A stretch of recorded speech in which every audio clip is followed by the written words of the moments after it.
Bismillahirrahmanirrahim. Assalamualaikum warahmatullahi wabarakatuh. Alhamdulillahirabbil alamin. Wassalatu wassalamu ala asrafil anbiya'i wal mursalin wa ala alihi wa sahbihi wattabi'ina lahum bi ihsanin ila yaumiddin. Ya ayyuhalladzina amanu taqullaha haqqa tuqatih wa la tamutunna illa wa antum muslimun. Ya ayyuhan nasu taqu rabbakum alladzi khalaqakum min nafsin wahidah wa khalaqa minha zawjaha wa bassa minhuma rijalan katsiran wa nisaa'a wattaqullaha alladzi tasaaluna bihi wal arham innallaha kana 'alaikum raqiba. Ya ayyuhalladzina amanu taqullaha wa qulu qawlan sadida yuslih lakum a'malakum wa yaghfir lakum dhunubakum wa man yuti'illaha wa rasulahu faqad faza fawzan 'azima. Summa amma ba'd. Hadirin dan hadirat jamaah salat Isya Masjid Al-Islam rahimakumullah. Alhamdulillah pada malam hari ini, malam ke-29 dari bulan Ramadan ya, sepertinya suasananya sudah suasana Idul Fitri ya. Udah nggak konsentrasi lagi untuk iktikaf. Padahal Idul Fitrinya insya Allah masih 2 hari lagi ya. Besok tanggal 29, kemudian tanggal 30 ya. Jadi Lailatul Qadar itu bukan hanya malam 27, tapi juga kemungkinan pada malam 29. Hadirin rahimakumullah, ini adalah pertemuan kedua dari bedah buku atau kajian kitab cara panduan praktis menghitung zakat. Pada pertemuan yang lalu telah kita terangkan perbedaan antara zakat, infak, sedekah.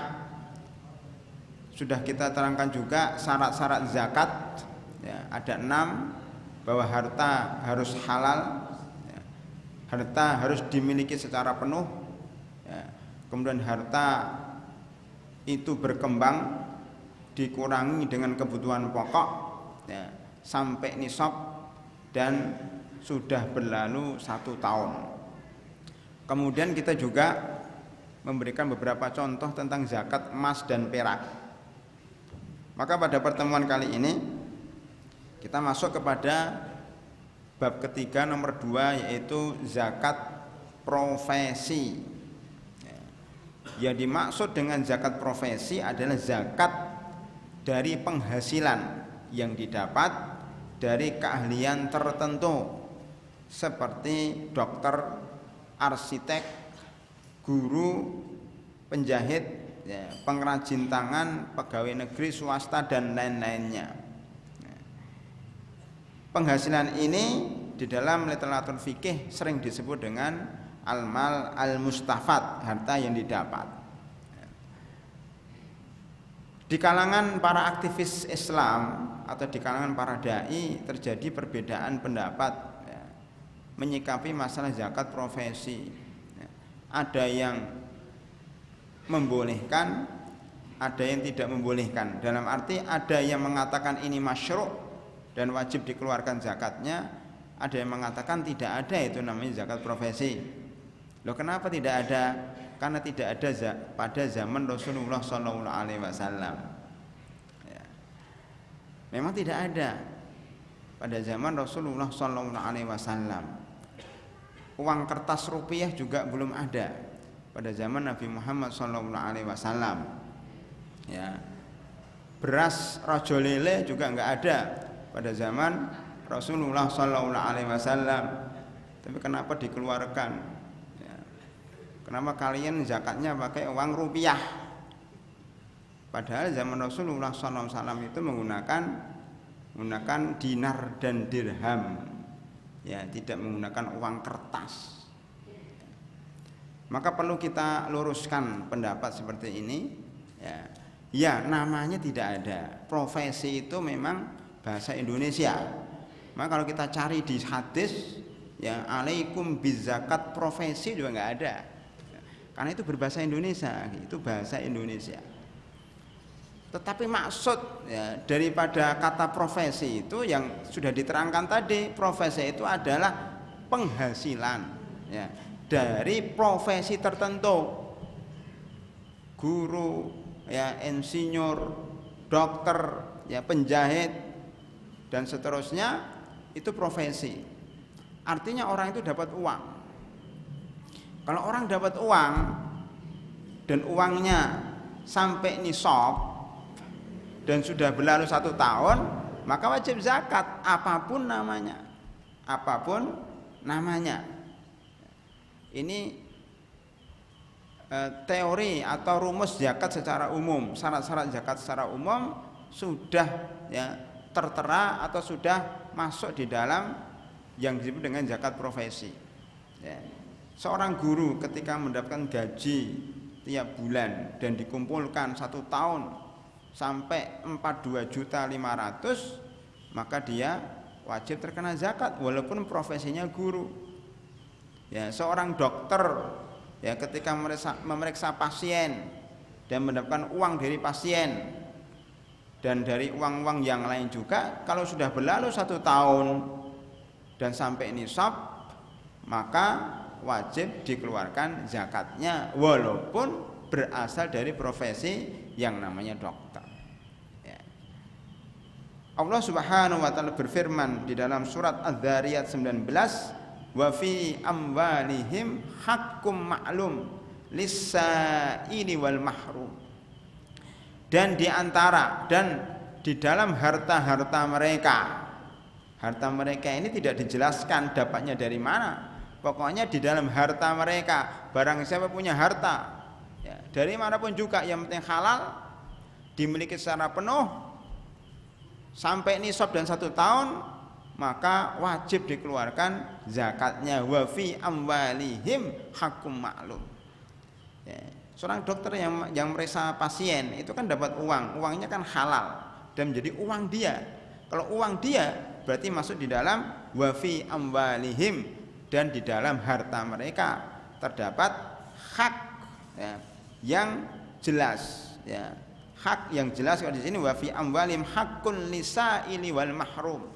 Ada beberapa ayat dalam surah Adz-Dzariyat, salah satunya dalam surah Adz-Dzariyat ayat 19 ya.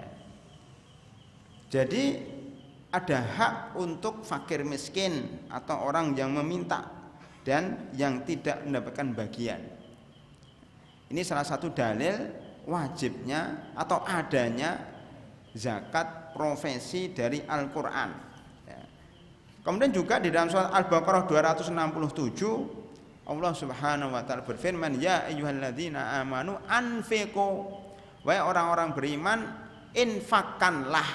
Kalau kita sudah pelajari kemarin makna infak, artinya sedekahkanlah atau artinya zakatilah min thayyibati ma kasabtum, dari yang baik-baik ya, dari apa yang kalian usahakan. Jadi profesi, selama profesi itu baik ya dan dapat uang, maka kita wajib mengeluarkan zakatnya apapun namanya. Jadi jangan sampai hanya perbedaan nama saja membuat kita kemudian ya tidak mewajibkan zakat hanya karena namanya tidak ada pada zaman Rasulullah Shallallahu Alaihi Wasallam. Ya. Bahkan ini dikuatkan ya oleh para ulama dalam muktamar internasional tentang zakat pertama kali di Kuwait ya, pada tahun 1404 Hijriah bertepatan dengan tahun 1984. Berarti sudah 20 tahun 30 tahun yang lalu para ulama sudah berfatwa wajibnya zakat profesi, sudah 30 tahun yang lalu. Hadirin rahimakumullah, barangkali ya mereka yang menolak zakat profesi itu sebenarnya bukan menolak zakat profesinya, tetapi barangkali kita husnudzan mereka menolak cara mengeluarkannya. Ya, memang para ulama berbeda pendapat di dalam cara mengeluarkan ya, zakat profesi. Ada yang mengatakan dipotong tiap bulan langsung dizakati, ketika dapat gaji langsung dizakatin. Ada yang mengatakan tidak, harus menunggu 1 tahun terlebih dahulu, dan ini yang lebih benar, yang lebih rajih insya Allah menunggu 1 tahun terlebih dahulu karena sesuai dengan syarat-syarat zakat. Bagaimana yang mengeluarkan 1 bulan? Ya. Untuk sifat kehati-hatian, ya. Sebenarnya orang yang mengeluarkan zakat profesi tiap bulan dipotong 2,5% itu, kalau uangnya belum sampai nisab, ya belum ada kewajiban. Tetapi kalau mengeluarkannya itu dengan niat cicil, ya, mencicil bayar zakat, maka dibolehkan. Umpamanya prediksi kita 1 tahun uang kita sampai 50 juta umpamanya, ya. 1 tahun 50 juta. Berarti kan prediksi zakatnya adalah kali 2,5%. Ya. Kira-kira ada berapa, Pak? Ya enggak Mbak buku, ada berapa? 50 kali 2,5% ada berapa? 5 kali 2 tambah setengah, ya. Berarti ada 1.250.000. Itu 2,5% dari uang 50 juta. 1.250.000. Daripada mengeluarkannya setahun berat, mengeluarkan 1.250.000 sekaligus, maka dibolehkan untuk dicicil per bulan. Ya, 1.250.000 dicicil per bulan berapa? 100. Ya, ini ada yang susah itu ada 50.000-nya. 50.000 dibagi 12. Ada berapa, Pak? Ya. 50.000 bagi 12 sudah 50 dibagi 12 sama dengan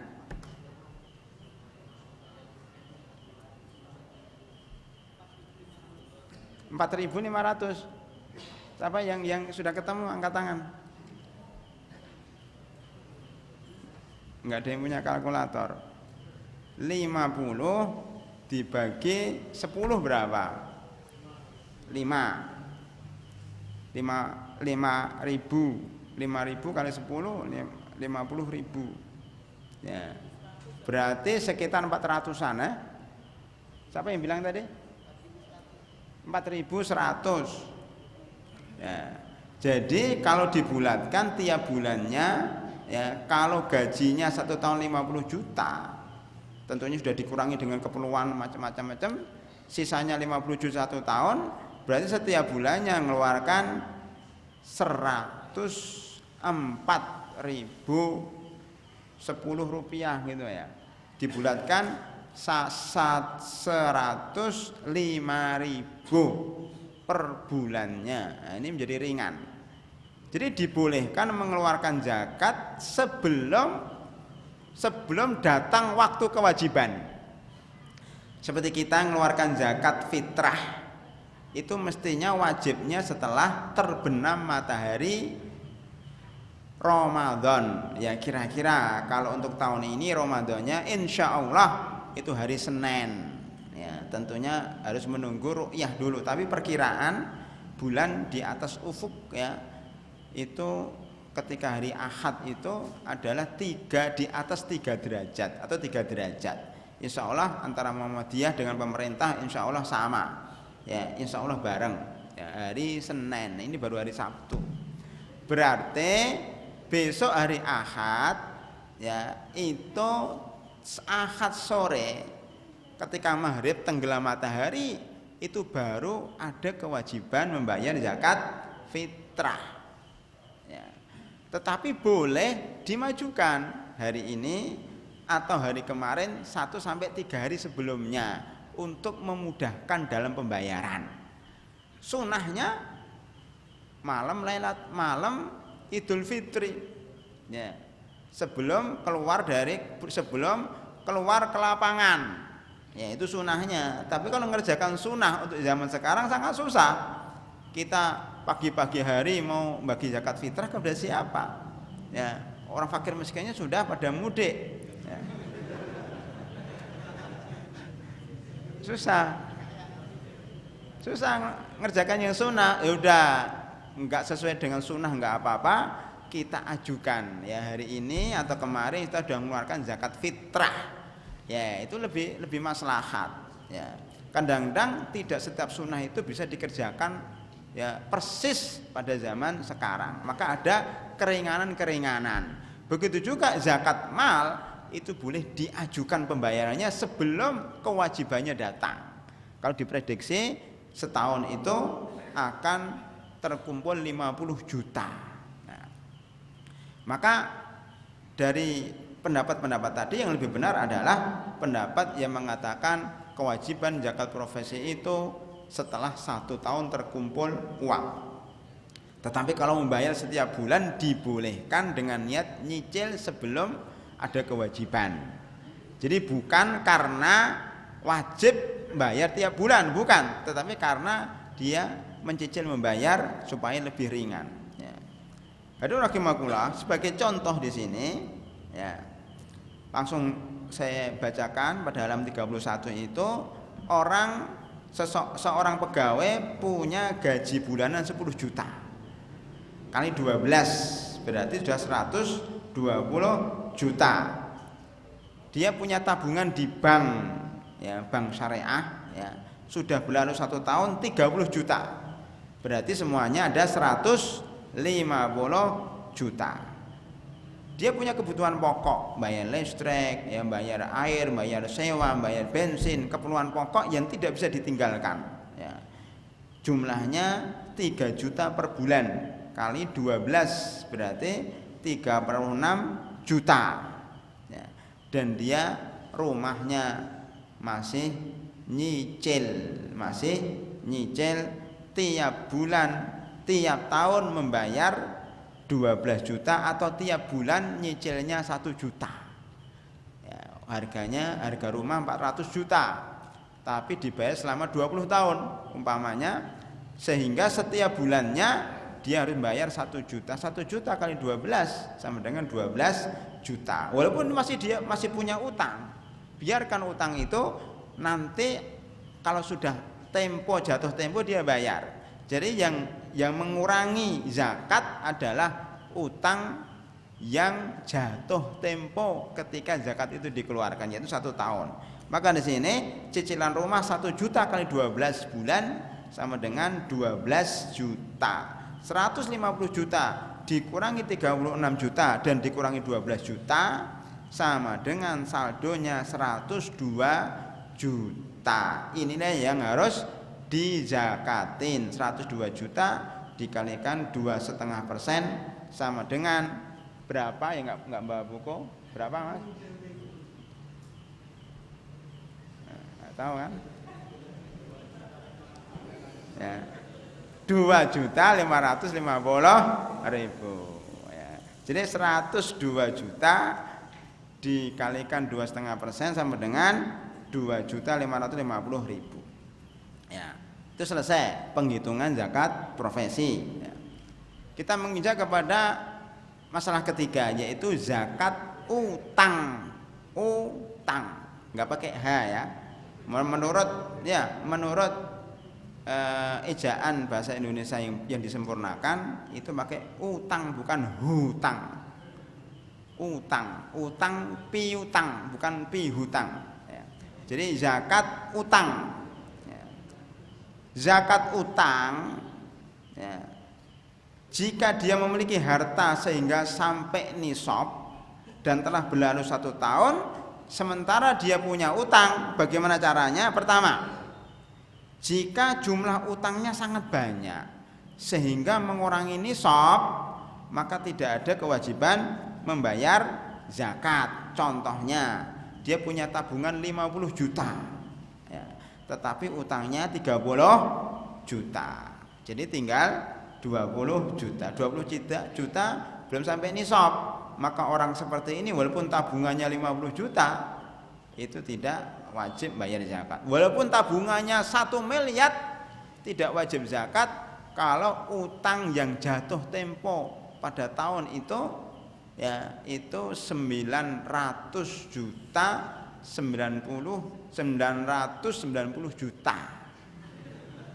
Jadi dia cuma punya saldo 10 juta. Ya, itu enggak wajib zakat. Jadi tidak setiap orang yang punya uang ya itu wajib zakat. Kedua, jika utangnya tidak mengurangi ya saldo daripada nisab itu, maka wajib terkena zakat. Contohnya, tabungan di bank 100 juta, gaji selama 1 tahun 50 juta, jadi 150 juta utangnya, yang jatuh tempo 100 juta, sisanya masih 50 juta. Ini wajib zakat. Walaupun utangnya 100 juta wajib zakat ya, karena saldonya adalah 50 juta. Berapa zakat dari 50 juta? Bapak yang enggak bawa buku? Berapa? 2,5% dari 50 juta? 1.250.000 ya. Ya. Besok atau tahun depan bawa bukunya, karena besok sudah enggak ada lagi ya. Baik, bagaimana zakat utang yang diangsur? Nah, ini jadi khilaf ya antara para ulama. Tetapi kita ambil salah satu pendapat ya, bahwa utang yang diangsur itu tidak menggugurkan zakat kecuali yang jatuh tempo. Ya sudah sebutkan tadi sebagai contoh di sini halaman 34, punya tabungan selama 1 tahun 100 juta, utang rumah per tahun 30 juta. Ya, berarti saldonya masih 70 juta. 2,5% dari 70 juta berapa, Mas? Yang enggak bawa buku? 70 juta kali 2,5, 1.400.000 ya, ditambah setengah daripada 70 ya, 350.000. Maksudnya enggak susah. 70 kali 2 dulu, jadi 140 atau 1.400.000. Tinggal 70-nya kali setengah, 700 kali setengah, 350. Jadi 1.750.000, karena 1.300.000, 1.400.000 ditambah 350, jadi 1.750.000. Itu cara menghitungnya seperti itu. Yang keempat, zakat perniagaan atau zakat perdagangan atau zakat tijarah. Ya, ini banyak yang menanyakan masalah ini. Orang akan terkena, seseorang akan terkena zakat perdagangan jika memenuhi beberapa syarat di bawah ini. Yang pertama, dia harus niat. Dia harus berniat. Ya, kalau di sini ya dia harus berniat untuk melakukan usaha perdagangan. Yang kedua, dia punya barangnya. Jadi ada barangnya yang mau dijual dan diniatkan ini untuk diperjualbelikan. Jadi bukan menjual ya, tapi memperjualbelikan. Artinya profesi dia adalah pedagang, bukan jual karena kebutuhan. Ya. Karena ada orang yang menjual mobil untuk bayar utang. Ini enggak terkena zakat ini, karena dia menjual untuk bayar utang, bukan menjual untuk nyari untung. Maksudnya bukan menjual karena perdagangan. Beda ya. Ya, ini profesinya apa Pak? Kerjaannya dagang, kan gitu. Apa Pak? Kerjaannya guru, tapi saya sering jual tanah. Dia bukan penjual, kadang jual tanah yang dimilikinya dijual karena kebutuhan. Ya. Nah, di sini harus ada barang, ada niat berjualan, ya, jual beli. Yang ketiga, nilai barang itu sudah sampai nisab selama 1 tahun. Yang keempat sudah berlalu 1 tahun dan jumlah barang itu nilainya 42.500.000. Ya. Ini kita berikan contoh, kemudian sudah akan berikan contoh, saya ulangi. Orang jualan laptop. Laptop itu 20 buah, satunya 10 juta. Itu laptop yang bagus. Ya. yang bisa diambil keyboardnya itu bisa dibawa kemana-mana. Ya, jadi ngetik itu dari jarak jauh. Nah, itu bisa, itu harganya sekitar 10 juta kira-kira ya. Saya belum ngecek ke mana. Kira-kira 10 juta. Jadi kalau laptopnya 20 ya, kali 10 kan berarti 200 juta. Itu asetnya. Jadi aset ini dihitung Pak ya. Aset dagang itu dihitung, bukan keuntungannya saja. Asetnya dihitung. Laptopnya dihitung 200 juta. Seandainya dia berniat ya, kemudian laptopnya dipasang di counter ya, di Mangga 2 sana atau di mana di Kuningan itu apa namanya? Ambasador Kuningan atau di Pondok Gede atau di Roxy. Ya, itu tempat-tempat jualan laptop murah-murah itu ya. Dia buka counter ya, di dalam counternya itu ada 20 laptop. Dia sudah masang di situ, sudah niat berdagang. Enggak laku-laku selama setahun, tetap saja terkena zakat. Karena jumlahnya sudah 200 juta nilainya. Walaupun enggak untung, walaupun tidak untung, walaupun rugi tiap hari. Ya, walaupun laptopnya dicuri orang. Ya, dicuri orang. Tinggal 10. Dicuri 10 tinggal 10. Sudah dicuri kena zakat lagi. Kasihan namanya. Makanya kalau jualan ya jangan jualan barang mahal. Jualan tempe, jualan kerupuk. Itu insya Allah nggak kena zakat. Ya nggak kena zakat itu insya Allah ya. Di pasar Kecapi itu banyak tempe, kerupuk ya. Itu nggak kena zakat kecuali kalau dia pabrik kerupuk. Nah, kerupuknya banyak. Itu sampai 42 juta, lah itu kena zakat. Ya. Jualan laptop itu kan barang mahal. Ya. Ya, 200 juta itu modalnya. Kemudian untung ternyata, untung ya 50 juta per tahun. Berarti berapa itu? Kalau 10 juta satu laptop, kok bisa 50 juta per tahun itu gimana itu hitungannya? Ya mungkin satu laptop itu harganya aslinya mungkin berapa itu? 8 juta. Bisa aja 8 juta. Ya. Tapi dijualnya 10 juta. Jadi untung per laptop 2 juta. Dan 2 juta kalikan 25. Ada 50 juta, nggak nyampe laptopnya 25. Berarti dia untungnya ya bukan 2 juta, 3 juta atau bisa 5 jutaan ya. Jadi sampai untungnya 50 juta per tahun. Maka jumlahnya 250 juta aset ditambah keuntungan 250 juta. Ya, ini baru keuntungan aja, Pak. Belum dihitung makannya. Dia di sana nunggu kan, harus makan, kesananya pakai bensin. Ya kan? Ada pegawainya 1 harus digaji. Ya, belum nyewa tempatnya. Maka itu diperhitungkan. Maka biaya sewa itu 10 juta per tahun. Gaji pegawai 1 orang 1 juta kali 12 berarti 12 juta. Utang yang belum dibayar 8 juta. Berarti 10 tambah 12 tambah 8 ada berapa? 30 juta.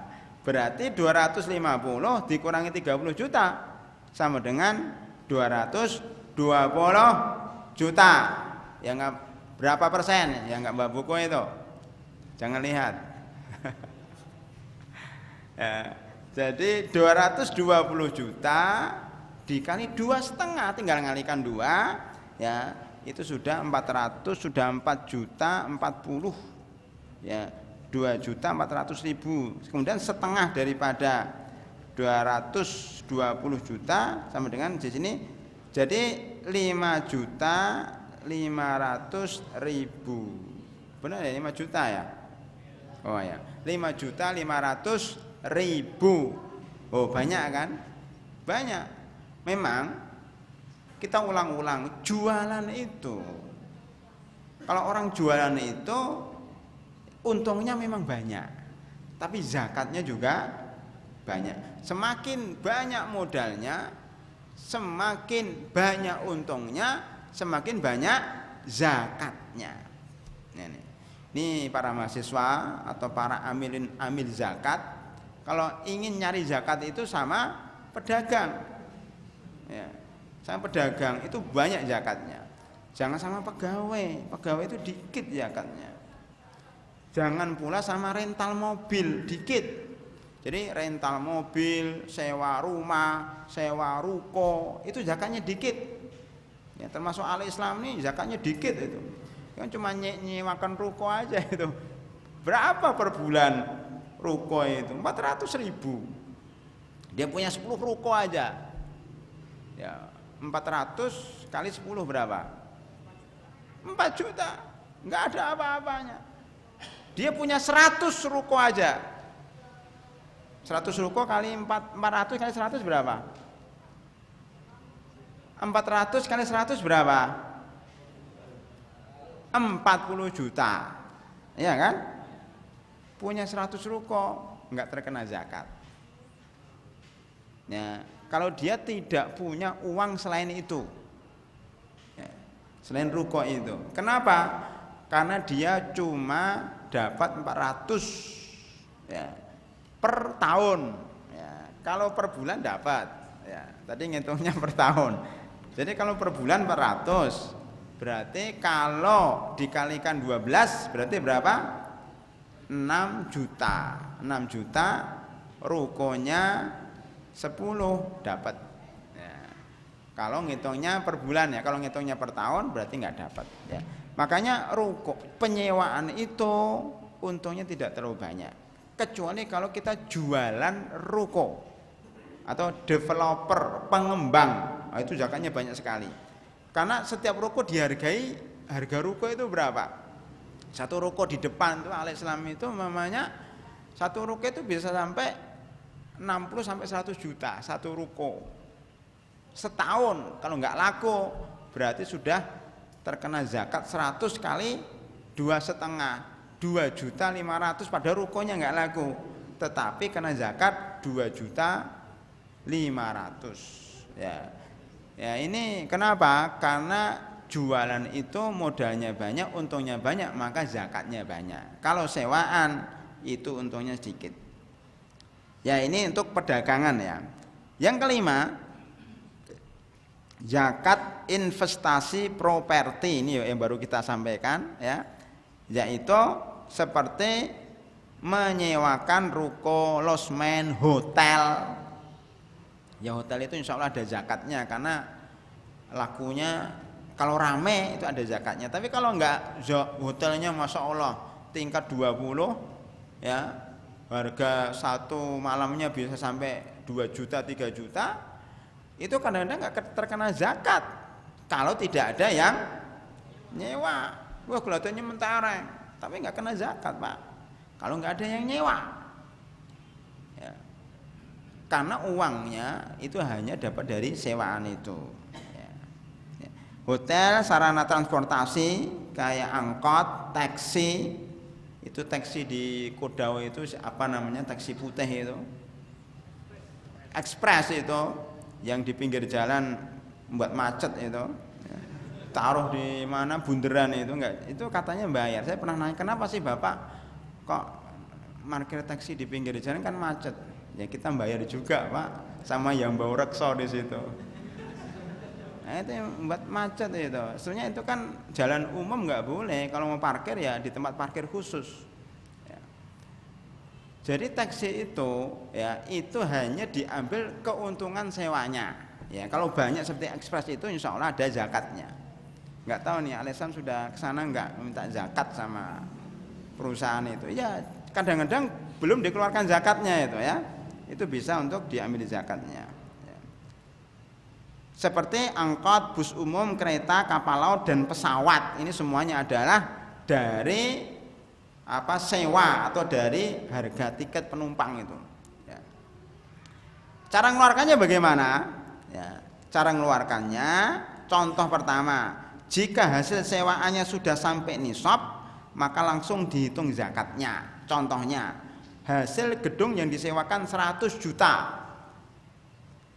Uang tunai di luar kebutuhan pokok. Jadi selain dia punya sewaan, punya angkot atau punya hotel, punya ruko, tapi dia juga punya uang di bank. Ini digabungkan jadi satu. Ya. Kemudian dia punya uang tunai juga. Ini digabungkan jadi satu. Sudah berlalu 1 tahun, jumlahnya 160 juta. Dikurangi utang jatuh tempo 10 juta, sehingga 160 dikurangi 10 juta sama dengan 150 juta. 150 juta kali 2,5% sama dengan 3.750.000. Ini kalau hasil sewaannya sampai nisab. Tapi kalau nggak sampai nisab, maka itu tidak wajib zakat. Contohnya punya rumah kontrakan yang kecil-kecil ya, kayak Al-Islam itu ya, 1 tahun 1 bulan hanya 500.000 ya. Jadi rumah kontrakan setiap tahunnya hanya menghasilkan 15 juta. 3 rumah kontrakan saja. Gajinya karena dia guru tapi punya rumah kontrakan. Guru punya rumah kontrakan. Rumah kontrakannya 15 juta, gajinya setahun 35 juta. Ya, kemudian dia punya tabungan 10 juta. Dia terkena zakat 60 juta. Ya. Tetapi kalau dia punya utang, ini bisa mengurangi zakatnya. Jadi zakat di sini adalah 1.500.000. Walaupun kontrakannya cuma 15 juta, tapi karena dia punya gaji dari mengajar, maka yang 15 juta itu digabung dengan gaji mengajarnya. Kalau dia berdagang, ditambah dengan keuntungan dari perdagangan. Jadi semuanya dijumlah, uang kontrakan, keuntungan dari dagang, kemudian gaji dari guru, dan juga pemberian dari teman, ya, termasuk THR, itu dikumpulkan jadi satu, kemudian dihitung kalau sampai nisab berarti dikeluarkan 2,5%. Ya. Keenam, zakat perusahaan. Ya. Perusahaan dibagi menjadi 2. Ini saya sampaikan ringkasannya aja supaya agak cepat.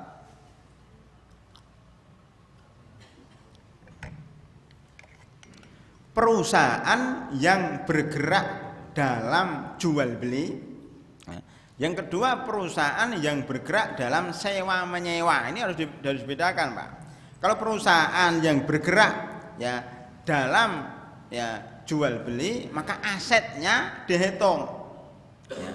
Tadi yang saya tambahkan, kalau perdagangan itu di sini tadi nggak disebutkan, aset yang berupa lemari, ya, namanya ada kaca tadi, ada lemari untuk naruh laptop atau lemari untuk nyimpen barang-barang, maka lemarinya nggak dihitung, Pak. Yang dihitung itu yang dijual, barang yang dijual. Ya, kalau kita di pertigaan itu penjual roti, itu laris sekali itu roti itu ya. Itu lemari-lemarinya nggak dihitung, Pak. Ya, mobil untuk ngangkut roti itu nggak dihitung, yang dihitung itu rotinya yang dijual itu. Jadi barang-barang untuk operasional, termasuk rumah, kalau dia punya rumah, itu rukonya sendiri itu nggak dihitung. Yang dihitung adalah aset yang dijual belikan. Ya. Maka kalau perusahaan ya punya perusahaan besar sekali, YKK namanya. YKK itu perusahaan apa? Perusahaan kancing sebenarnya kalau nggak salah ya, YKK, bener nggak? Ya kancing lah ya, resleting, kancing semacam itulah ya,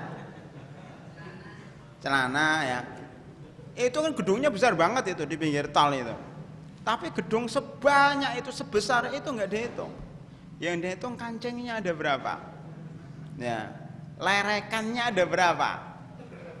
Lerekan lebih mudah ya, ya selerekan ya, itu ada berapa, kemudian nilainya berapa, satu kancing harganya berapa.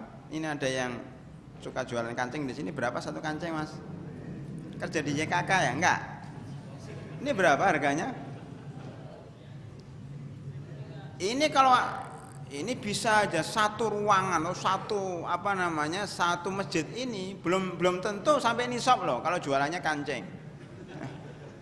Karena kancing ini harganya ya walaupun gedungnya besar, tetapi kalau isinya tidak sampai nisab maka enggak kena zakat. Jadi gedung itu tidak dihitung.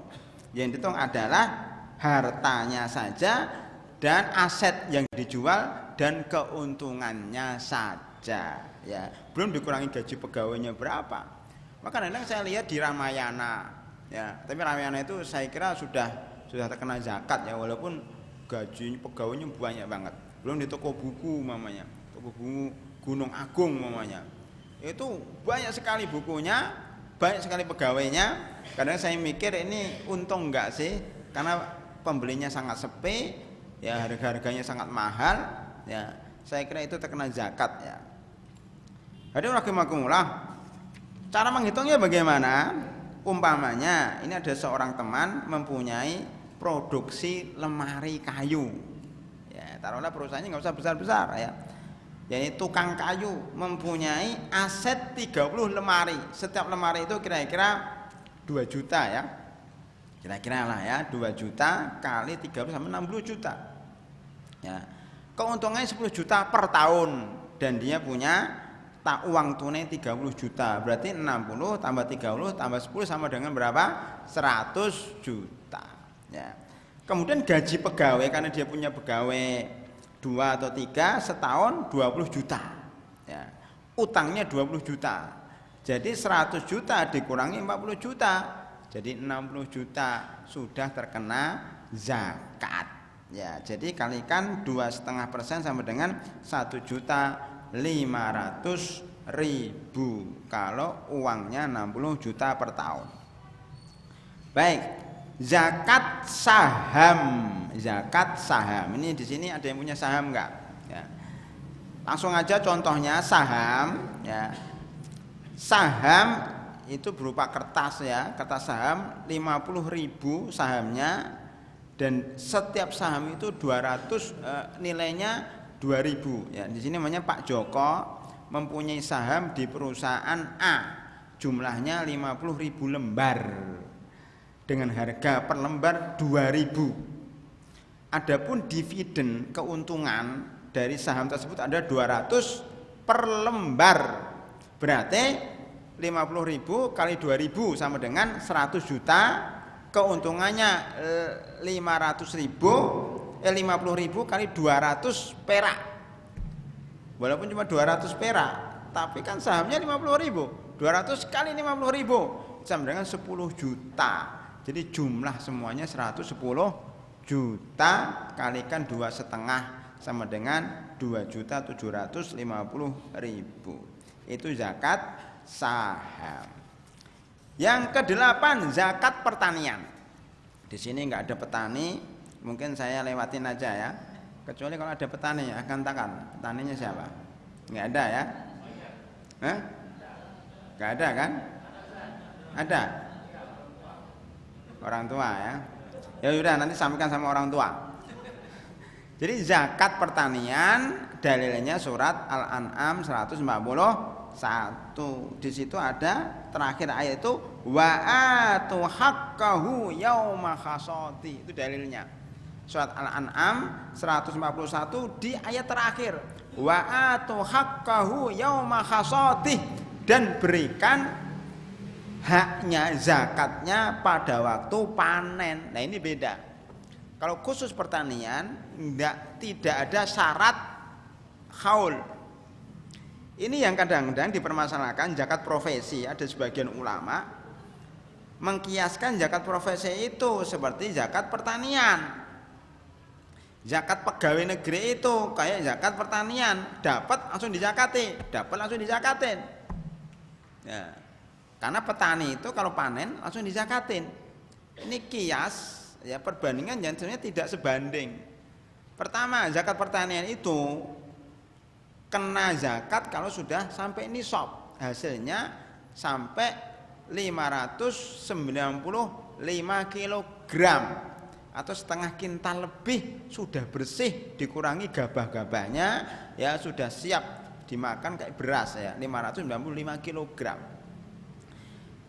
Kalau zakat pegawai negeri itu kan nggak nyampe 595 gram ya, paling gajinya 5 juta, 10 juta, ini belum sampai nisab. Bagaimana dikeluarkan zakatnya per bulan?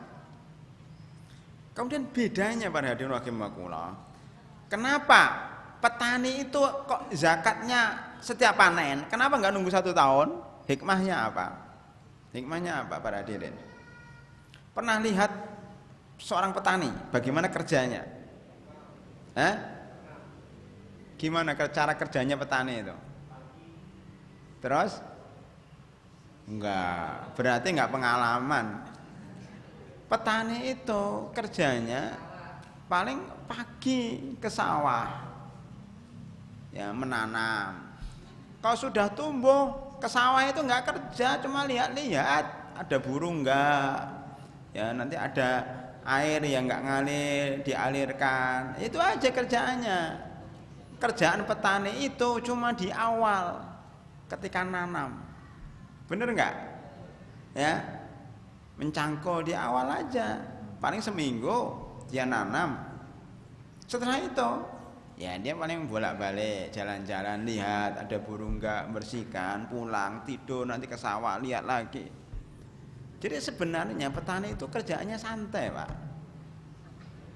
Tidak seperti pegawai negeri atau pegawai di kantor. Lihat itu bagaimana pegawai di kantor, ya, habis subuh langsung cabut, ya kan, udah macet di tol Jatiwarna itu, habis subuh udah macet. Padahal habis subuh udah macet sampai jam 7 sampai 8 sudah belum bergerak itu tol itu. Memang tolnya nggak bergerak, mobilnya nah, itu belum sampai sana ngabsen, ya harus duduk di situ. Udah nggak ada pekerjaan, walaupun nggak ada kerjaan, kamu duduk di situ, nggak boleh pulang, ya, tetap duduk di situ.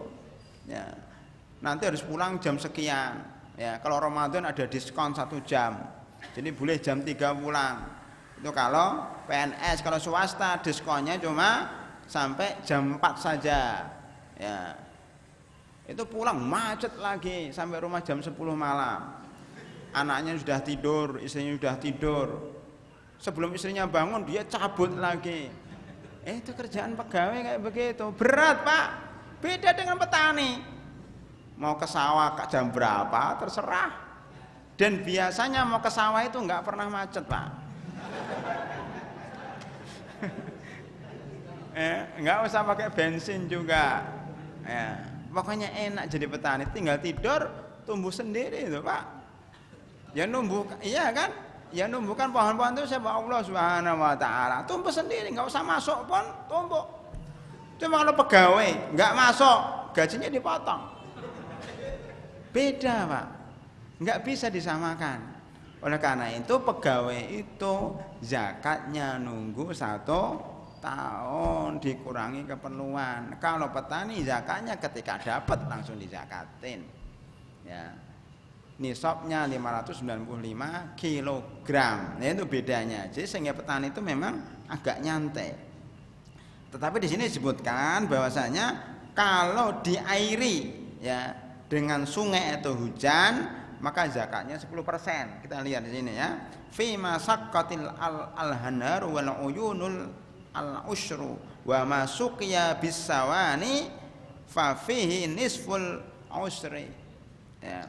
Maka dia mendapatkan 5% kalau ada hujan. Maka di sini kalau airnya ya kita bawa dari luar, harus kita ambil pakai ember, harus kita cari sendiri. Makanya biayanya lebih besar, makanya zakatnya lebih kecil. Tapi kalau airnya itu tinggal nunggu hujan saja, zakatnya besar, yaitu 10%. Itulah Islam, ya, adil. Yang capek zakatnya dikit, yang nggak capek zakatnya banyak. Nah, itu begitu, jangan disamakan. Ya, bahkan di sini capek, biaya operasional. Kalau biaya operasionalnya besar, maka dikurangi biaya operasional juga. Jadi tidak dipukul rata. Ya. Hadirin rahimakumullah, nisab pertanian adalah aslinya 5 wasak. Ya. 1 wasak itu 60 sok. Ya. 1 sok itu 4 mud. Itu hitungannya orang dulu ya. Jadi pertama itu 1 cakupan itu 1 mud. Ini kalau orang kafarah ya meninggalkan puasa, dia membayar makanan 1 cakupan ini kepada fakir miskin. Tetapi 4 mud itu namanya 1 sok. 1 sok itu untuk zakat fitrah. Itu 4 cakupan yang nanti nilainya 2,5 kilogram atau bisa dihitung jadi 3 kilogram. Ya. 4 mud itu kalikan 12 ya sama dengan kalikan 12 kalikan berapa gitu sehingga menjadi 60 sok. 60 sok itulah ya sama dengan 1 wasak. 60 dikalikan 5 jadi 300 wasak ya. Atau 1 sok itu diperkirakan menjadi 2176 kilo. Ini jadi perbedaan karena mengkonversikan antara sok ke kilogram itu terjadi perbedaan. Maka 5 sok adalah 5 kali 60 kali 2 setengah, kira-kira 652 ya, ini ya 653 kilogram. Tadi kurang, saya menyebutkan 59 ya. Yang benar adalah 653 kilogram daripada zakat. Kalau 59 tadi dirham ya, 595 dirham. Tetapi kalau untuk pertanian 553 kilogram. Ya. Baik, kita lihat contohnya. Hasil panen 800 kilogram, berarti kan sudah sampai nisab. Pupuk setara dengan harga beras 5. Jadi kita konversikan dengan harga beras ya. Berarti pupuk harganya 50 kilogram. Ya. Gaji pegawai kalau kita hargai dengan beras sama dengan 50 kg, berarti 800 dikurangi 100 kg, zakatnya 700 kg dikurangi 10% karena airnya dari hujan. Jadi 700 kg dikurangi 10% itu 70 kg beras. Masya Allah, kasihan sebenarnya ya, zakatnya banyak banget, dia cuma 700 kg. 700 kg itu kalau diuangkan berapa Pak? Sekarang anggap saja beras rojo lele itu 10.000 atau pandan sari, benar? Di bawah rojo lele itu pandan sari ya, pandan wangi ya, beda tipis ya. Pandan wangi 10.000, berarti kalau 700 kg kali 10.000 berapa Pak? 70 juta. 7 juta 10%-nya berapa? 7 juta. Coba bayangkan, banyak kan? Kalau uang 70 juta itu paling 1 juta 1.500.000 kira-kira itu. Kalau beras 70 juta itu zakatnya 7 juta, kan lebih banyak. Kasihan sebenarnya para petani itu. Saya renungkan itu, ternyata tadi rahasianya petani itu kerjanya nyantai ya, karena tidak di absen. Nah, itu yang membuat zakatnya jadi besar. Baik, sekarang zakat kelapa sawit dan karet ya.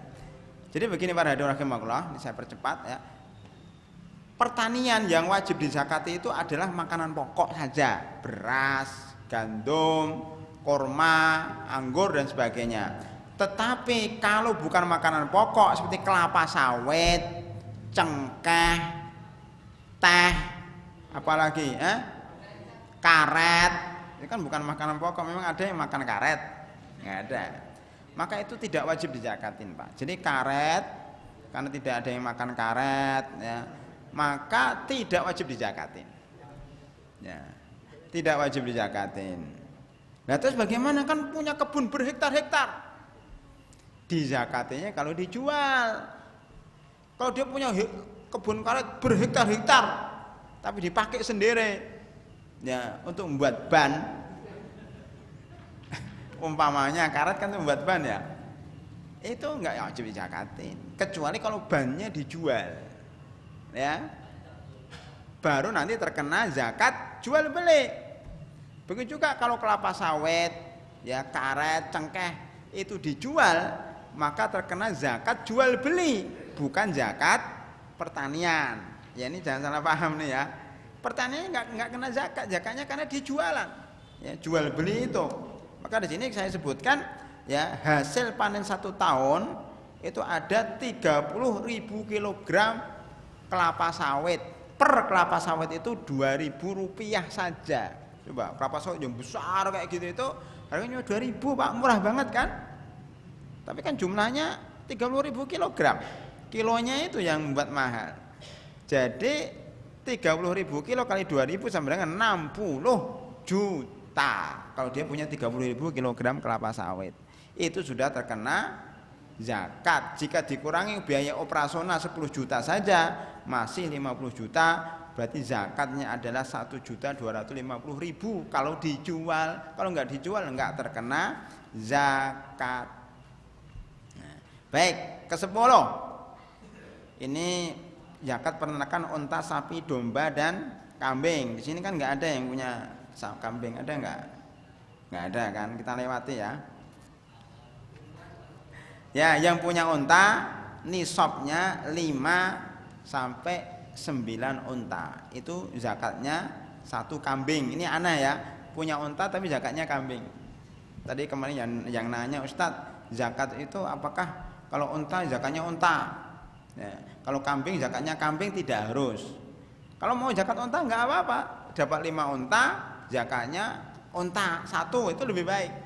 Atau unta sebesar kambing. Di sini minimalnya itu 1 kambing kalau 5 unta. Ya. Ada yang 10 sampai 14 2 ekor kambing. Jadi gini, zakatnya itu 5 unta, 6 unta, 7 unta, 9 unta sama. Berarti nggak apa-apa itu dalam Islam. Kayak di Jor ini ya, di Jor ini, tol Jor itu jauh dekat itu 8.500, itu nggak apa-apa. Ya, walaupun ini ada goror, ada spekulatif ya. Tapi karena susah menghitungnya, ya sudahlah sama, jauh dekat 8.500 ya. Termasuk denda keterlambatan bayar pajak motor dan mobil. Itu Anda terlambat bayar 1 hari dengan terlambat bayar 1 tahun, sama dendanya ya, 60.000 atau berapa itu ya. Nah, itu sama seperti ini ya, jauh dekat 3.500 kalau busway ya, sama. Jadi 10 sampai 14 hitungannya 2 ekor kambing dan seterusnya. 91 sampai 120 ekor unta itu zakatnya cuma 2 ekor unta betina saja ya. Jadi sama. Ya. Maka kadang-kadang orang itu punya 91 unta. Supaya enggak kena zakat bagaimana? Yang satunya disembelih. Ya, sebelum 1 tahun disembelih. Ya, sehingga tambah 90 nggak kena zakat. Maksudnya nggak kena zakat 2 ekor unta betina, cuman dia kena 2 ekor unta betina yang umurnya 2 tahun. Jadi cuma disembelih 1 atau dijual 1, zakatnya akan turun. Lah ini kadang-kadang orang gitu itu mengakalin supaya nggak terkena zakat. Kalau sapi nisabnya 30 sapi. Itu hanya mengeluarkan 1 ekor jantan anak sapi 1 tahun. Kalau ini benar, kalau punya sapi zakatnya anak sapi ya. Kalau kambing ya nisabnya 40. Berarti unta sama sapi itu mahal unta, Pak ya. Karena unta 5, sapi 30. 5 unta sebanding dengan 30. 30 sapi sebanding dengan 40 kambing. Setiap 40 kambing 1 ekor kambing. Jadi yang punya 40 kambing sampai punya 120 kambing sama aja kan, cuma 1, yaitu 1 ekor kambing. Maka kadang kalau kambingnya 40 disembunyikan 1, jadi tinggal 39. Petugasnya datang, berapa jumlahnya 39, Pak? Udah enggak wajib zakat. Kadang-kadang seperti itu, ada orang yang curang seperti itu. Baik, yang 11. Ayam, ikan, dan lebah. Punya peternakan ayam, ini enggak wajib zakat. Karena yang zakat itu cuman unta, sapi, kambing dan domba, itu aja. Selain itu nggak kena zakat. Ya. Makanya kalau punya ayam, ikan dan lebah ini tidak dizakati kecuali kalau dia dijual. Ya. Di sini namanya ayam broiler, ya, 1000 ekor itu jumlahnya 30 juta. Ya. Harganya uang kas punya 30 juta. Keuntungan dari jualan itu 10 juta. Piutangnya artinya dia punya utang, dia ngutangin orang lain. Ya, kalau dia ngutangin orang lain, ini belum ada di sini ya. Kalau dia ngutangin orang lain, maka akan terkena zakat selama ya orang itu bisa mengembalikan utangnya. Ini sebenarnya akan kita sampaikan pada buku yang kedua ya. Tapi tidak apa-apa, di sini orang yang punya piutang, kalau kita diutangi orang lain, kita lihat orang lain itu bisa bayar enggak? Kalau kira-kira orang itu bisa bayar, anggap saja itu uang kita. Taruhlah kita diutangi orang lain 100 juta. Ya, belum balik-balik sampai sekarang. Tapi insya Allah akan dikembalikan 2 tahun lagi. Ya, umpamanya ya, tapi dia janji insya Allah bisa. Maka walaupun kita nggak megang uang, Pak, uang kita cuma 10.000 atau uang kita cuma 100.000, maka wajib dizakatin itu yang 100 juta itu. Kenapa? Karena insya Allah akan balik. Sekarang kita nabung di situ. Kecuali kalau yang ngutang ini bangkrut, ya, miskin dan sepertinya susah untuk balik, maka ini tidak dihitung uang kita. Pertanyaan selanjutnya, boleh nggak kita anggap orang yang utang itu nerima zakat kita?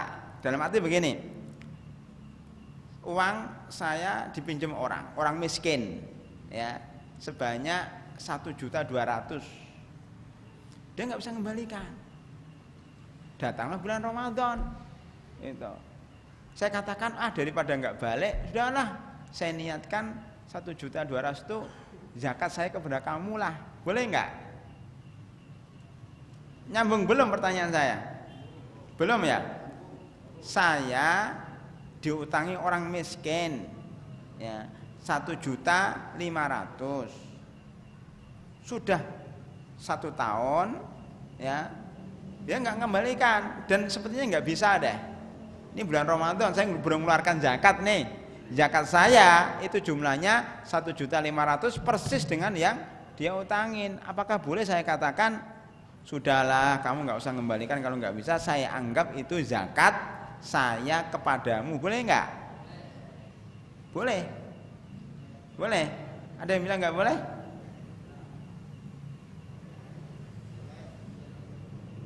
Para ulama berbeda pendapat.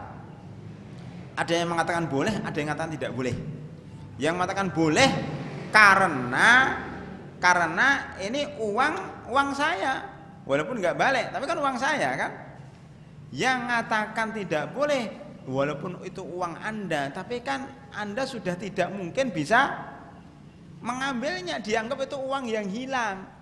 Apakah kemudian ketika uang kita dicuri oleh pencuri, saya niatkan zakat aja lah, boleh nggak itu?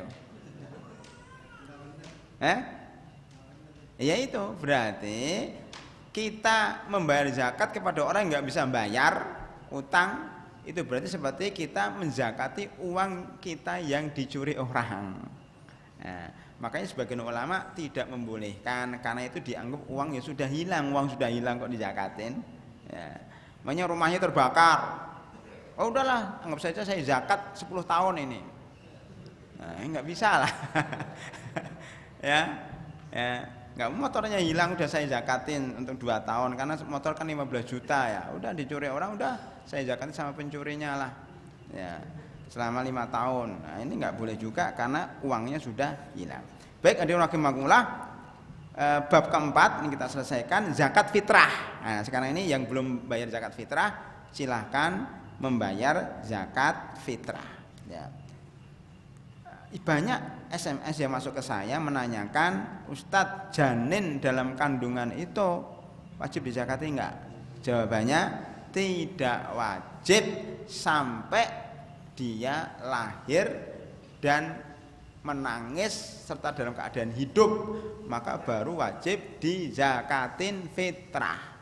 Kalau masih dalam kandungan tidak wajib, tapi kalau mau dijakatin tidak apa-apa. Karena zakat itu batasan minimal. Kalau kita kepengen nambah dibolehkan. Maka barang siapa yang punya anak masih dalam kandungan mau dizakati boleh, tapi tidak wajib. Ya, gitu. Kemudian waktunya, saya singkat. Ini yang punya HP bunyi, oh enggak, udah berhenti bunyinya. Baik, kalau tadi sampai mana tadi? Waktunya kapan? Waktunya sudah saya jelaskan tadi, setelah tenggelamnya matahari bulan Ramadan. Tetapi mau dibayar 1 hari sampai 3 hari sebelum Idul Fitri juga dibolehkan, karena ini jauh lebih mudah. Ya. Hadirin rahimakumullah, terjadi perbedaan pendapat, apakah zakat fitrah itu boleh dibayar uang atau tidak? Sebagian besar ulama Malikiyah, Syafi'iyah, Hanabilah mengatakan tidak boleh dibayar dengan uang. Imam Abu Hanifah dan Umar bin Abdul Aziz, Khalifah yang kelima, dan beberapa ulama kontemporer itu membolehkan bayar pakai uang. Ya. Bahkan Ibnu Taimiyah rahimahullah ya, itu mengatakan bayar zakat itu disesuaikan dengan kebutuhan masyarakat. Ya. Ini mungkin pendapat yang lebih pertengahan. Kalau masyarakat butuhnya beras, ya diberi beras, tidak diberi kurma. Ini cuma kita zakat kurma, karena sunnahnya kan kurma ya. Zakat itu kalau disebutkan dalam hadis ini, para hadirin, kalau kita ngikuti sunnah coba ya. Baca itu dalam halaman 53. Hadis Abdullah bin Umar bahwasanya beliau berkata, faradha Rasulullah sallallahu alaihi wasallam zakatal fitri sa'an min tamrin. Rasulullah sallallahu alaihi wasallam itu mewajibkan zakat fitrah sebanyak 1 sok kurma. 1 sok kurma, enggak ada beras di sini. Ausa'an min syairin, atau 1 sok gandum. Siapa yang zakatnya pakai gandum di sini? Enggak ada. Kok enggak ngikuti sunnah? Siapa yang zakatnya pakai kurma? Enggak ada. Kok enggak ngikuti sunnah? Nah, itu sa'an min tamarin au sa'an min syairin. 2 itu, kurma atau gandum. Alal abdi wal hurri wal dzakari wal unsa was saghir wal kabir minal muslimin.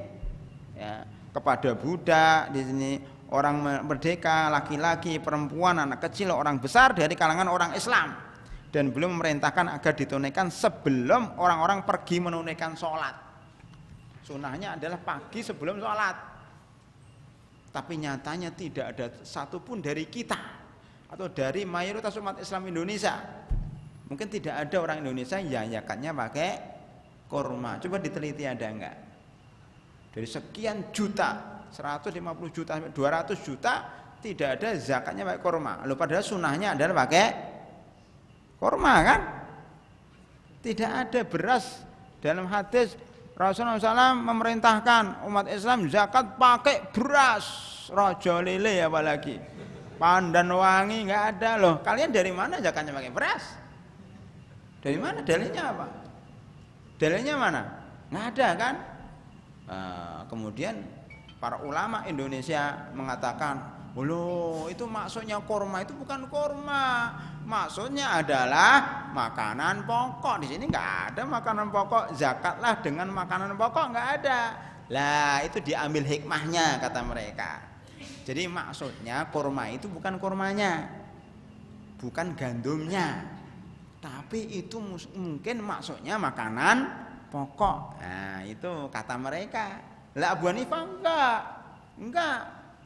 Yang penting sesuatu yang dibutuhkan orang miskin pada waktu itu. Pada zaman Rasulullah SAW kebanyakan ya orang Mekah dan Madinah membutuhkan kurma sama gandum. Loh kan ada uang pada waktu itu nggak butuh uang. Ya, butuhnya langsung makan kurma. Lah sekarang orang Jakarta makanan pokoknya orang Jakarta apa, Pak?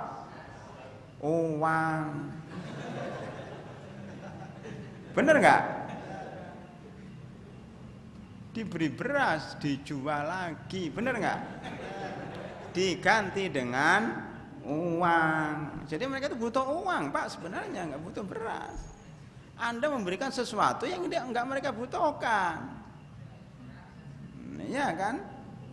Mereka kadang-kadang nggak makan beras, ya, makan nasi, ya, nasi uduk, pecel lele, ya. Karena beras harus diolah lagi, nggak punya kompor gas yang 3 kilo sering meledak, yang 12 kilo terlalu mahal. Gimana itu? Coba teliti orang miskin itu, gimana cara makannya? Rata-rata mereka langsung beli gitu aja. Ya. Maka di sini sudahlah kita itu saling menghormati lah ya. Yang satu mewajibkan harus pakai beras padahal nggak ada dalilnya.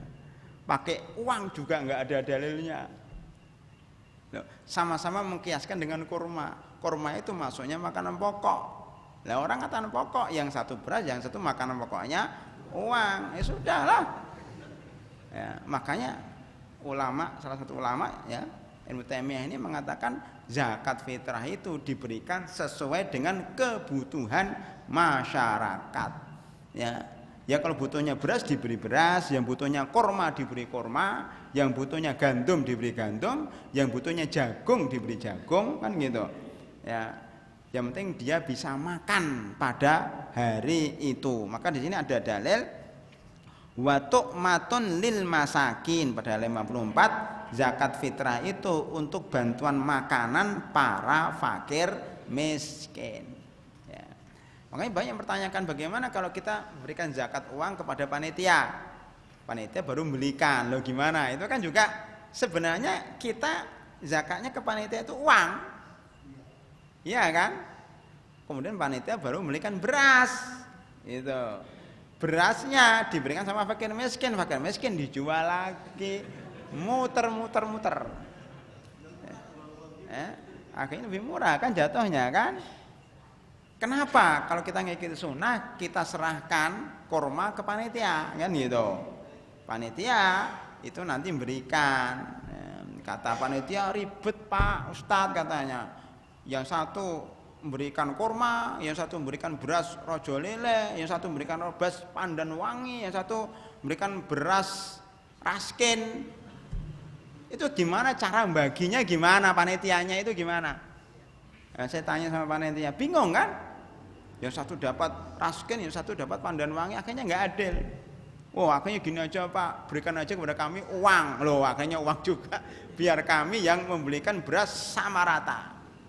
Wah ini kacau memang. Memang zakat fitrah ini terjadi perbedaan-perbedaan sehingga kadang-kadang terjadi khilaf. Bahkan di salah satu pesantren yang alumninya banyak di sini, itu pernah denetonya datang ke rumah saya itu, menanyakan Ustadz, kita ini biaya pesantrennya ya menggunakan zakat fitrah. Bagaimana caranya? Kita sebar seluruh alumni kita di seluruh penjuru dunia diminta zakat fitrah berupa beras gitu kan ya, nanti berasnya ya dinilaikan berapa, nanti dikirim uangnya ke sana ya. Atau seandainya berasnya disimpan di dalam gudang untuk selama 10 tahun ya, kadang-kadang dapat 1 ton, dapat 50 ton, biar dapat 1 truk itu pesantren itu enggak diberikan langsung pada hari itu. Karena santrinya paling 500, 400, suruh makan 100 ton ya nggak cukup. Kan lebih banyak. Nah, lebihnya ini untuk dimakan selama 1 tahun, 2 tahun. Ini bagaimana ini? Boleh nggak? Nah, ini juga masalah kan gitu. Nah ini juga perlu kita sikapi dengan bijak.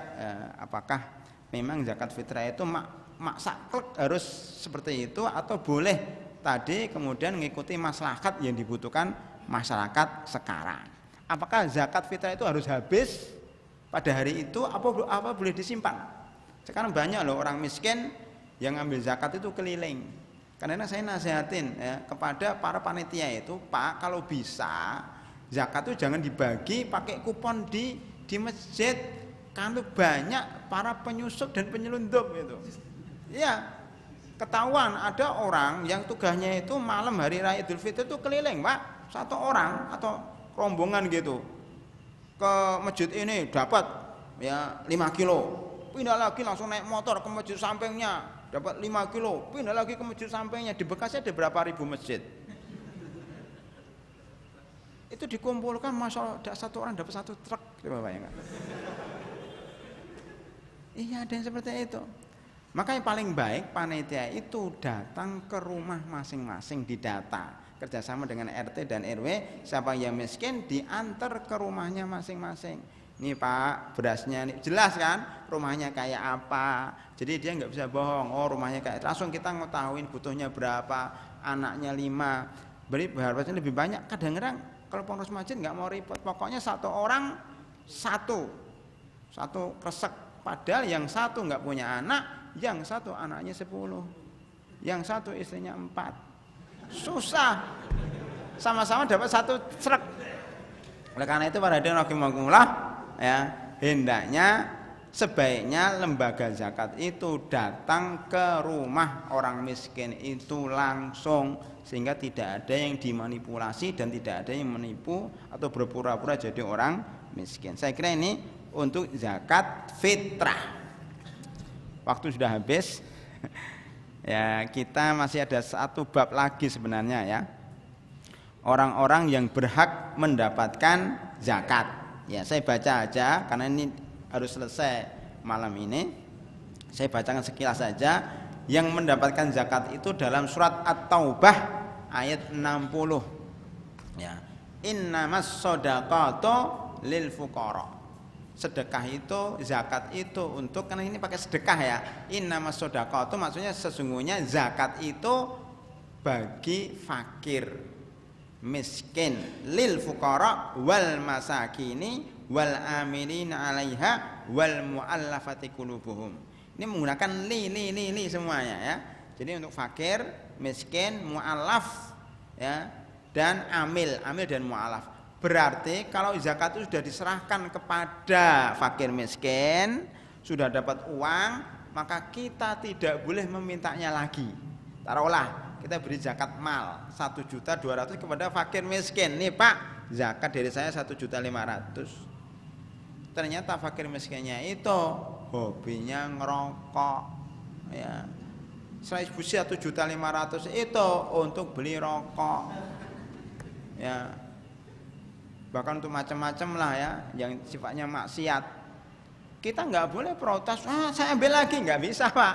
Sudah kamu berikan, sudah jadi milik fakir miskin, tapi pahalanya insya Allah nyampe. Adapun dia nyalahgunakan, dosa dia, karena menggunakan li.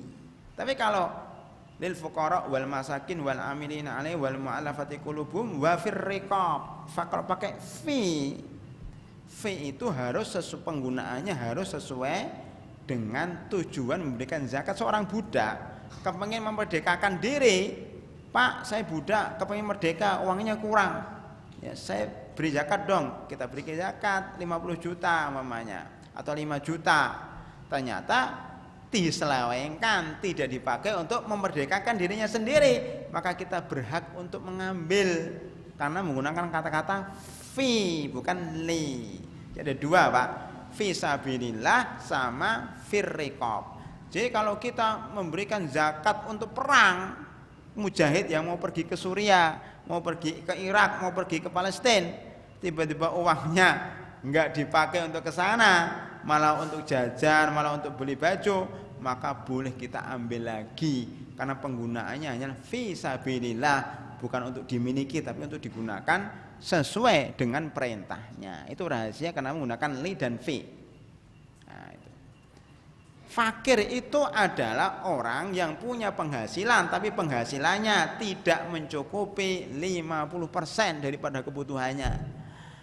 Dia butuhnya 1 bulan ya 1 juta per bulan untuk kebutuhan hidupnya, tapi dia cuma punya gaji 300.000, itu namanya fakir.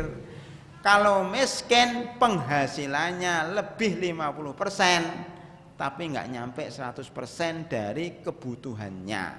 Umpamanya kebutuhan tiap bulannya 2 juta, tapi gajinya cuma 1.500.000. Ini miskin, bukan fakir. Jadi miskin itu lebih kaya daripada fakir. Nah, itu. Yang ketiga, wal amilina 'alaiha. Amil ini adalah, guru kemarin tanyakan, amil adalah yang diangkat oleh pemerintah. Maka sebenarnya kalau dalam ukuran hukum Islam, ya camat, bupati, gubernur itu amil zakat, berhak mendapatkan uang dari zakat kalau dia mengurusi zakat, yang ada SK dari pemerintah.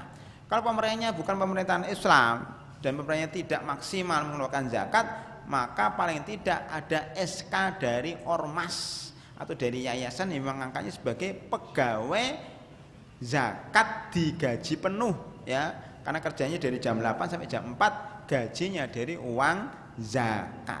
Yang masalah ada satu yang menarik, ada yang bertanya, Ustadz, boleh enggak orang disuruh nyari zakat? Kalau dapat persenan, boleh enggak itu? Namanya apa itu? Orang yang suka nyari uang itu?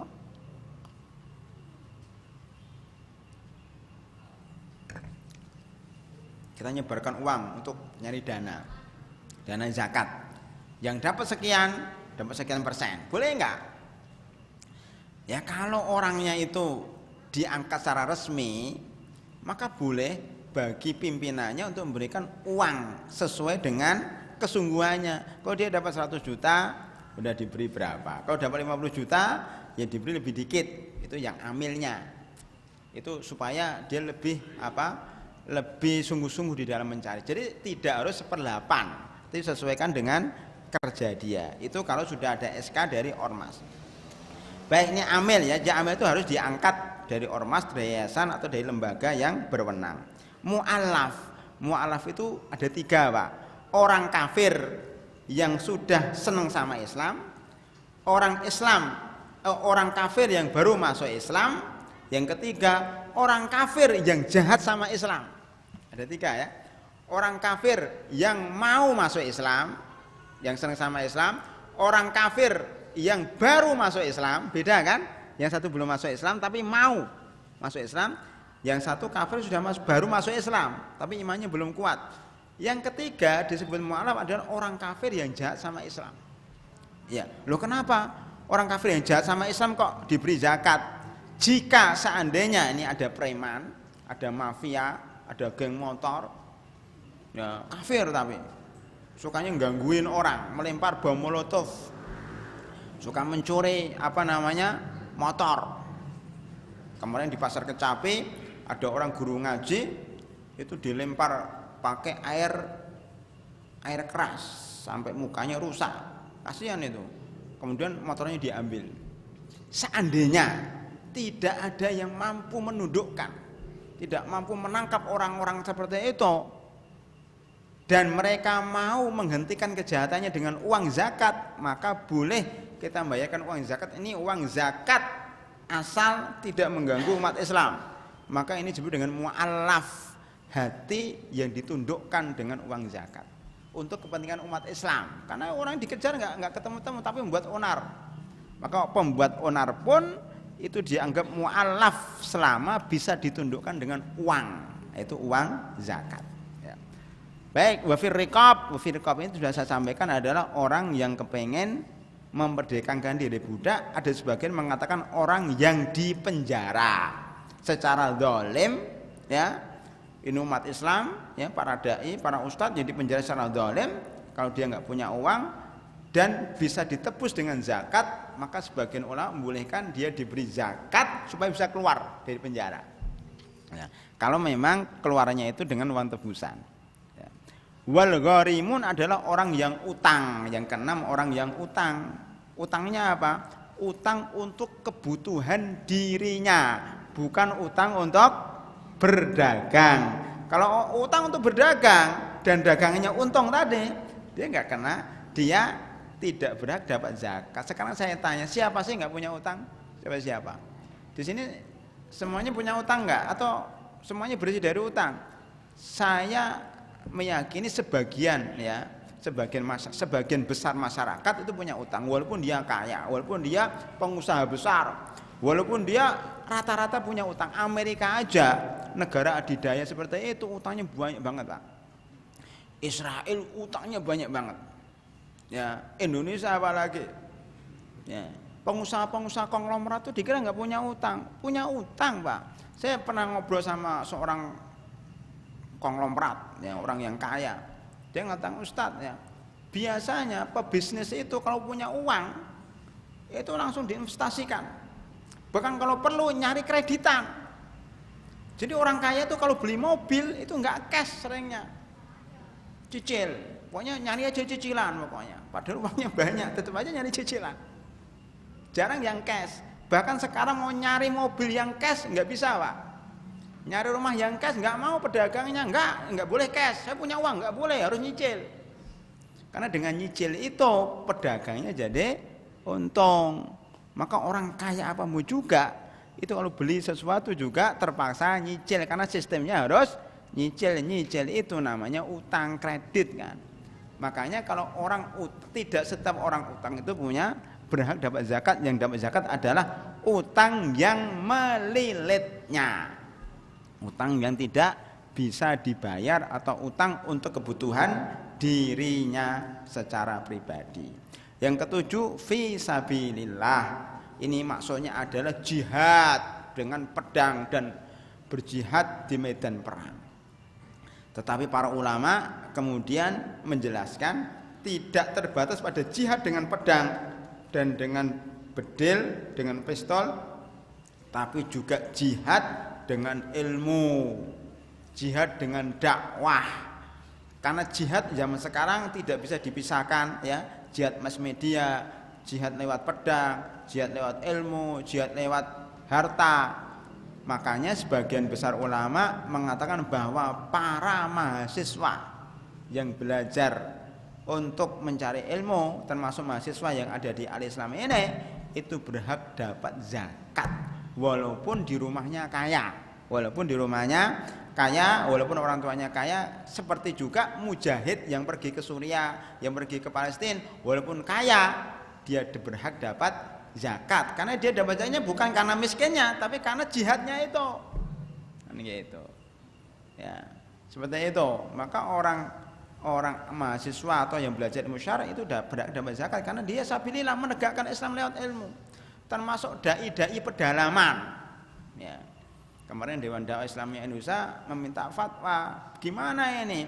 Ya, gerakan dakwah kita ini kekurangan dana, terutama para dai-dai di pedalaman, bukan dai kota ya, dai pedalaman.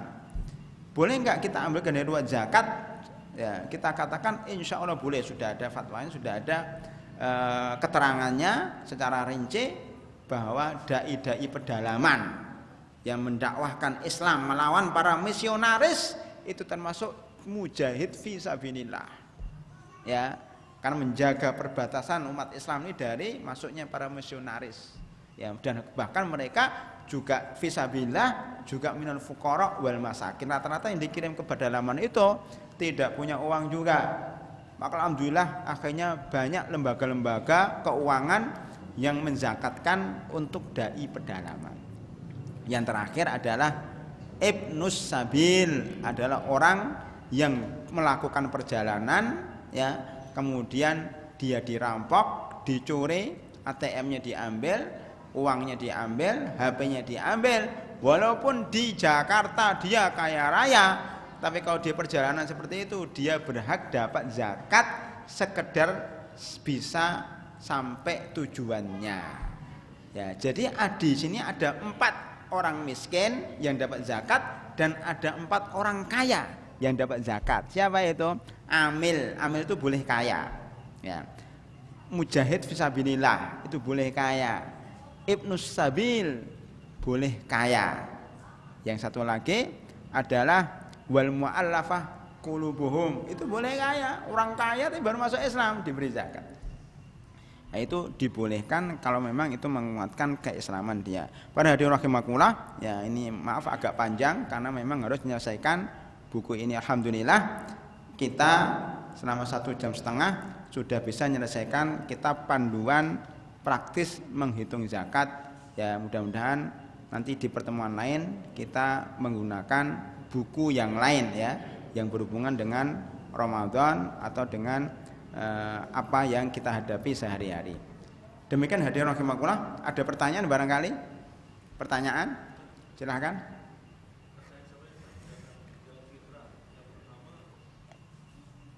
Zakat online.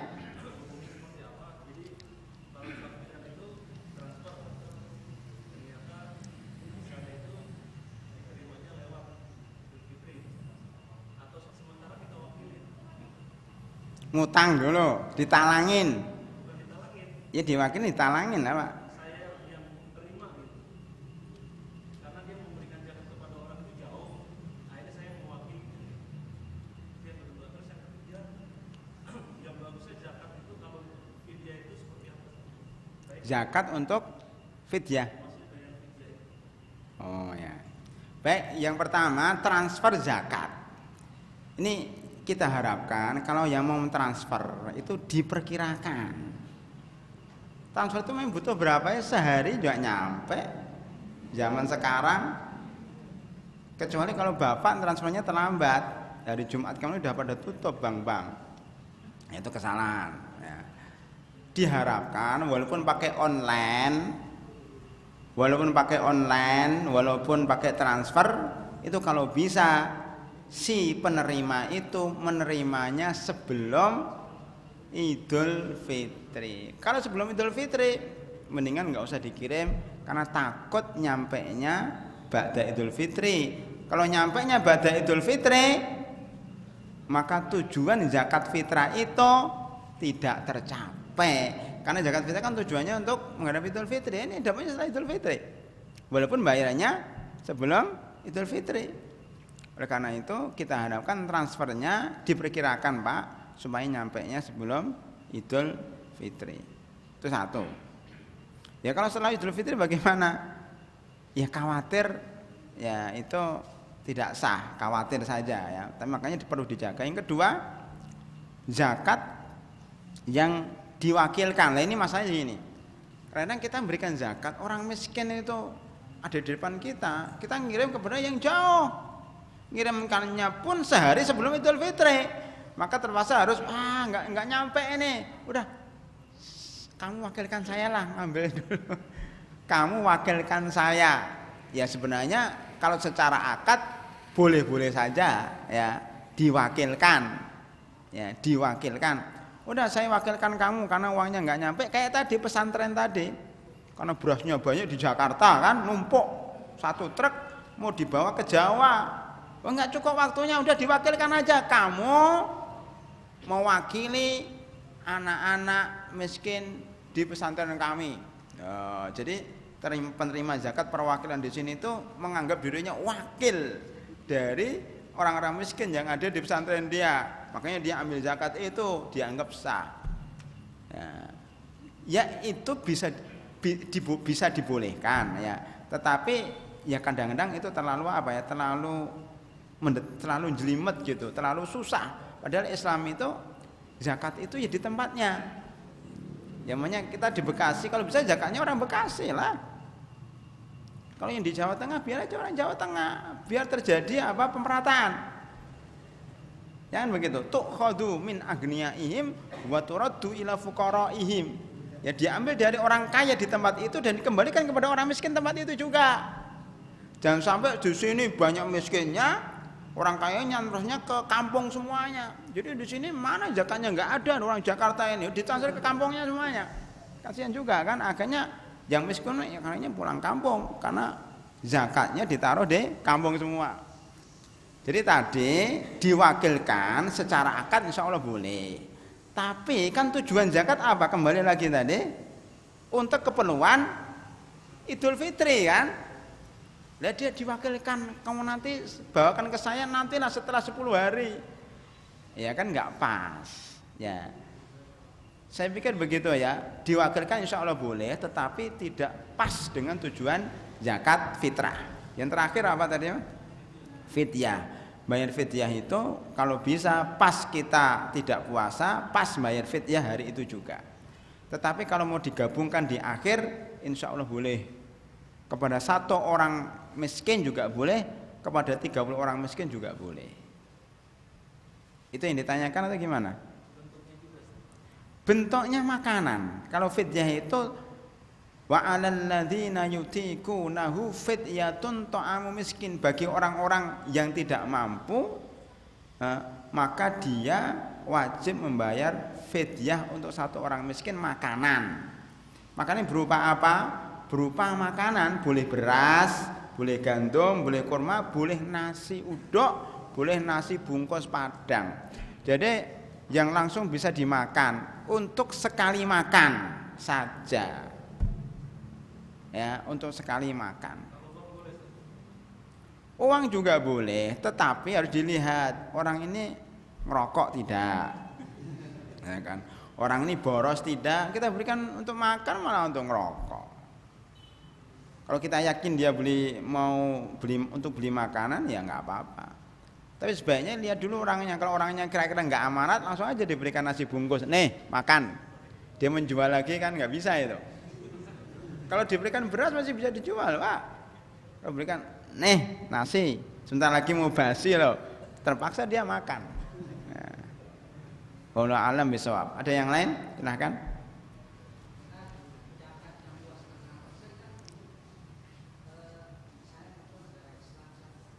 Zakat mal.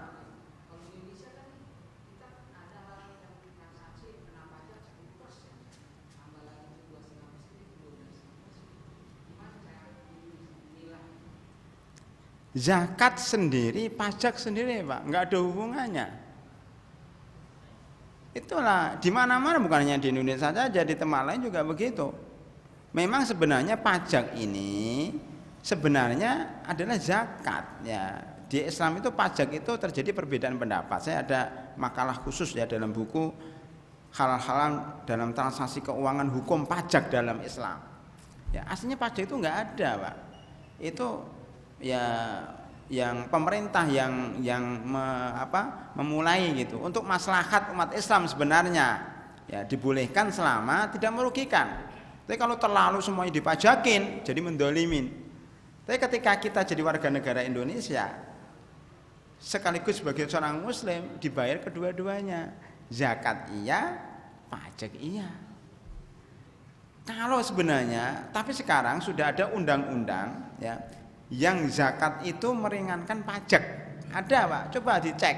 Cuman belum nyampe ke Bapak aja. Kalau Bapak sudah zakat di Basnas tentunya ya, ada bukti nanti kalau dipajak ini ada struk zakat nanti dikurangi pajaknya itu. Ya, di Malaysia sudah diterapkan. Karena sebenarnya pajak itu untuk non muslim, zakat untuk muslim. Sebenarnya begitu. Itu kalau daulah Islamiyah sudah berdiri. Kalau belum ada daulah Islamiyah ya kita semuanya wajib bayar zakat. Sebenarnya zakat itu pajak itu enggak wajib, asal enggak ketahuan aja kan gitu. Kalau zakat wajib. Coba gimana supaya enggak bayar zakat mobil atau motor gimana? Enggak bisa kan? Tetap aja nanti juga harus terakhir juga harus bayar. Ya. Itu kewajiban warga negara, bukan kewajiban Islam ya. Gitu, Pak ya. Jadi bayar semuanya. Ada yang lain? Terakhir ya. Masih 2 orang ya, silakan ya. Ruko kosong.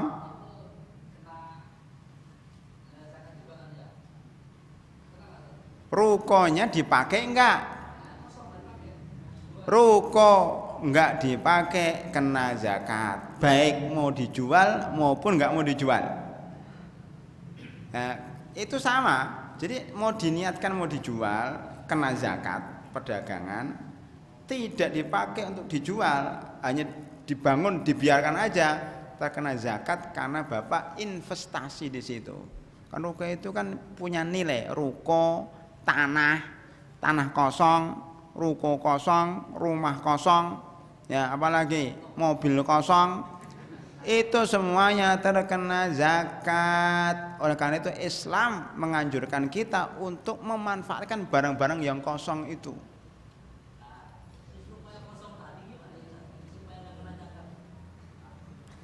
Supaya nggak kena zakat, pertama dicat, ya, dibersihkan dan ditempatin. Ya siapa aja, suruh siapa itu? pengamen itu sudah kamu tinggal di sini. Nah, kalau kamu nggak punya rumah tinggal di ruko saya. Nah, gitu. Dipakai untuk naruh barang-barang rongsokan, ya. Dipakai untuk apa?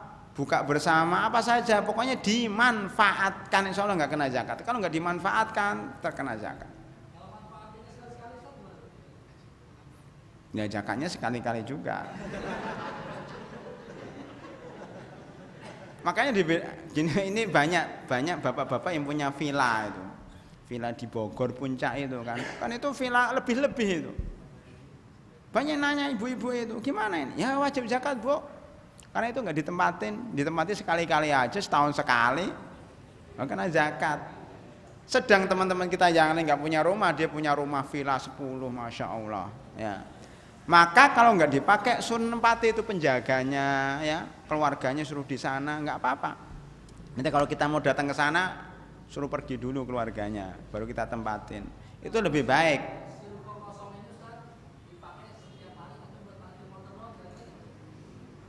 Ruko untuk parkir motor di dalamnya, nggak apa-apa. Nggak. Itu dah kalau mau parkir ke rukonya Mas ini. Iya, dipakai insya Allah nggak kena zakat. Ya yang tadi ini Mas. Kalau zakat mal itu kalau saya kumpulkan nggak dibagi langsung buat biaya mengirim dai ke daerah itu gimana? Apa harus dibagi apa kalau satu lokasi aja boleh nggak?